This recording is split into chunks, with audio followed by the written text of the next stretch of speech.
So today, we're unpacking over a decade worth of hiking experience to cover 6 hiking essentials that I wish I would have started packing sooner. We'll cover what they are, what type of hiking they're best for, and alternatives if needed, as well as why I take them every time I hit the trail.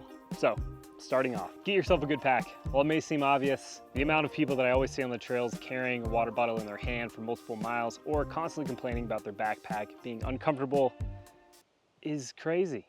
Don't do it. Don't be that person. You don't have to live that way. And you also don't need a big backpacking pack either. You can get a small backpack like this. A 15 to 20 liter is typically perfect size for just a day hike that you're gonna be out.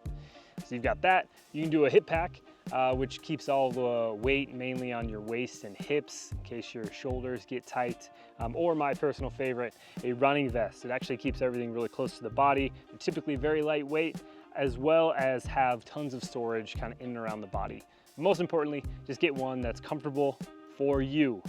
You can keep all of your essentials in it, which leads us to our next essential, an insulated water bottle. Nalgene lovers will hate this and they can leave it in the comments, but cold water on a hike is just way more refreshing. And a couple things to think about when it comes to water. One, know your distance and how much water you may need. I think of 1 liter as the absolute minimum. And for really long day pushes, I'll probably bring something like a bladder. And the other is know if you're actually hiking near fresh water like a creek or some waterfalls. Learned this the hard way a few years ago in the Sawtooth Mountains. Got turned around on an 8-mile hike. It turned into a 12-mile hike. I didn't have any aqua tabs or a filtration system, which meant the last 3 or 4 miles were all without water. It was brutal. It also could have been avoided if I had paid attention to our next essential. Downloading maps on an app.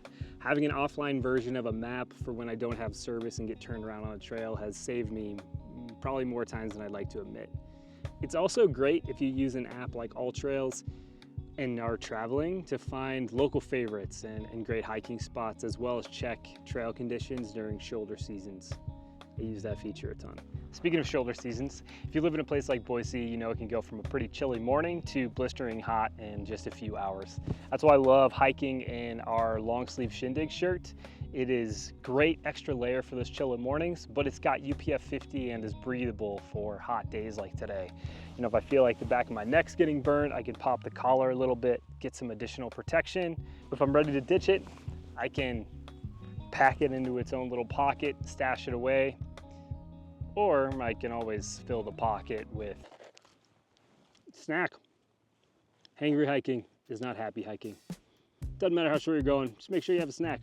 I love chomps, trail mix, but a nice protein bar can be a sweet treat after a long hiking day. My only tip here is just make sure it can handle the heat.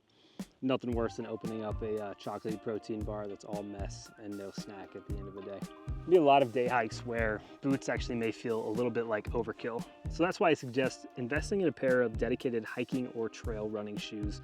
They'll have more traction than something like a road or street shoe, but they're gonna also still be lightweight and extremely comfortable. 90% of the times I'm wearing these as opposed to an actual boot. If you're going on something like a 10-mile hike or something like that, maybe a boot that makes a little bit more sense, or you know there's gonna be a lot of mud or rain. But if you're just going for a beginning day hike trail, a couple miles, I just invest in getting a pair of dedicated trail shoes. And while we're on the subject of feet, the next essential is going to be wool socks. They're moisture wicking, they're gonna dry faster if you do happen to get them wet, and a lot of them are covered by a lifetime warranty, like these Darn Toughs that I have on here. When you are looking for hiking socks, make sure you're looking for ones that have padding, that is additional padding on both the ball and the heel of your foot. Blisters can ruin a hike and a long camping weekend very quickly. I've found these wool socks typically be the remedy for that. Those are hiking essentials. We take them on every hike, no matter the distance. If you're a beginner, hopefully this is encouraging you and you can get out on the trail soon. And I'm sure if you've been hiking for decades, you probably have some different essentials. So I'd love to hear those in the comments. Rowdee is a brand designed for amateurs. And as we look to build this, we would love for you to subscribe and join along as we continue to invest in the community here of just getting outside, moving your body, and having a good time. So thanks for watching, and until next time, stay rowdy.